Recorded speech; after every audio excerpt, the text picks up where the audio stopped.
Let's just say I wasn't fully prepared for my new life in England. I've come across some pretty interesting things since moving here.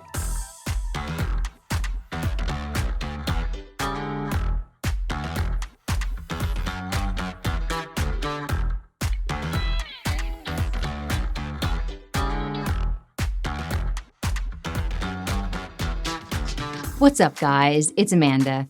If you're new here, I'm an American living in the UK for the best part of like 10 years now, and people from home still to this day ask about what it's like living here.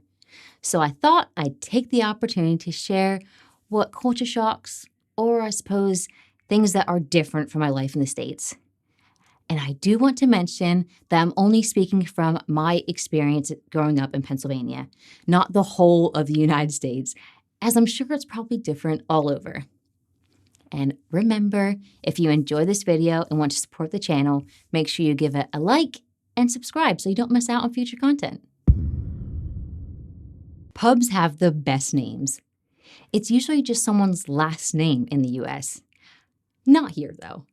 All the pubs have mental names like the Cat in the Custard Pot or the Swan with Two Necks.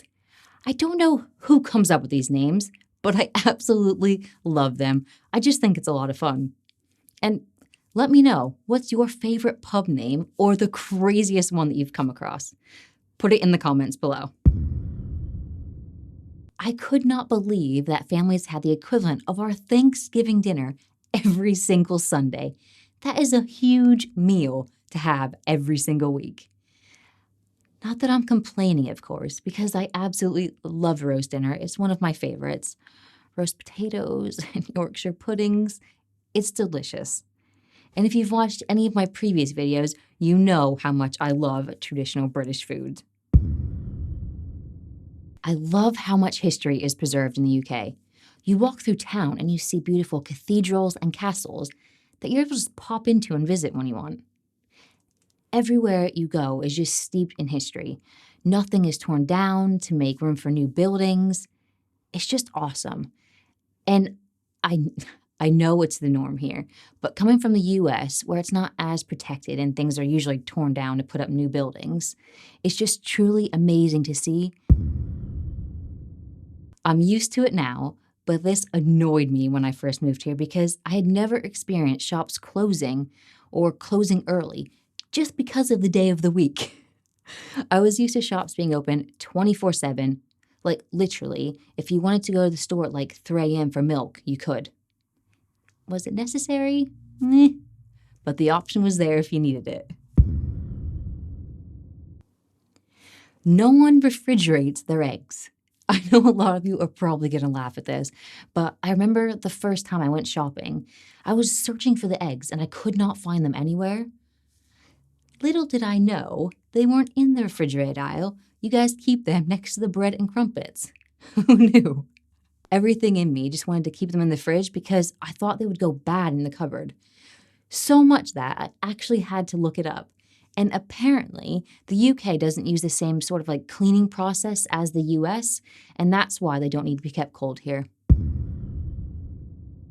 American humor is very different. It's big, it's loud, it's in-your-face comedy, whereas British humor is more about clever wit and sarcasm, so it's not always as obvious, which I will admit I didn't always get at the beginning.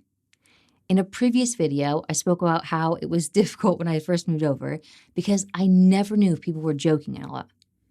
And it was a lot of fun for everyone else, not so much me.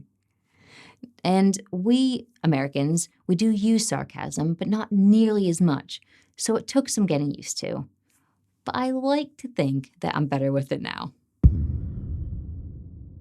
This was such a wonderful surprise when I first moved over, started my new job, and was told that I would get 28 days of holiday a year. That is unheard of in the US. You're lucky to get 2 weeks, and that's if you qualify for it. In some places, you have to work for X amount of time before receiving it. I remember when I was younger, in one of my jobs, I had like a week's worth of holiday for the year, and I was happy with that. It's crazy. I found it so odd that the washing machine is usually in the kitchen. in my mind, it just did not make sense why you'd cook and do the laundry in the same room. Also, dryers aren't standard, especially if you're renting. So because of this, I've now become accustomed to the drying rack. And in the US, we would usually have a separate room for our washer and dryer.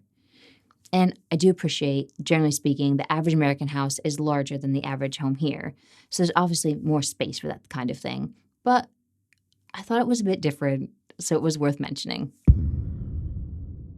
Drinking is a fun, sociable event in both the US and the UK, but I feel like in the States it's more of like a weekend thing unless it's a special occasion. Whereas here in the UK, it's a lot more sociable. It's not always about going out and getting drunk. A lot of times it's more of like a relaxed, chilled out event after a busy day. It's a shame we don't have pubs in the US. We have bars and clubs, which are entirely different. People don't go there just to hang out. They go there intending to get drunk. I can't talk about the drinking culture and not mention how much Brits can drink. I thought I could handle my own. But a word of advice if you're ever visiting, don't try to keep up. I promise you, you will regret it the next day. And the last thing that I want to mention is that when it comes to alcohol, you can pretty much drink anywhere. On the street, in the park, it's completely legal, and that is definitely not the case in the US, so that was quite a shock.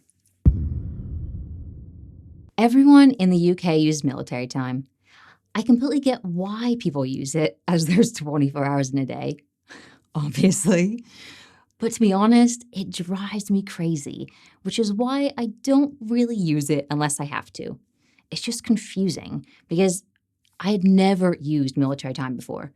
And I was fine up until about noon, and after that, I was terrible. I'd end up counting from 12 to work out the time, which was a lot of fun. There were so many different things that surprised me when I first moved over, but that's to be expected. I did move to a foreign country. If everywhere was the same, it would be pretty boring. I think that's what makes traveling and seeing new places so much fun, is that we are so different. I'd really like to hear from you guys, so please feel free to share any culture shocks that you've experienced when traveling or moving to another country, whether it be in the UK or wherever. Just leave it in the comments below. And as always, if you haven't already, please subscribe to my channel, smash that like button if that's what you're into, and I'll see you in the next video.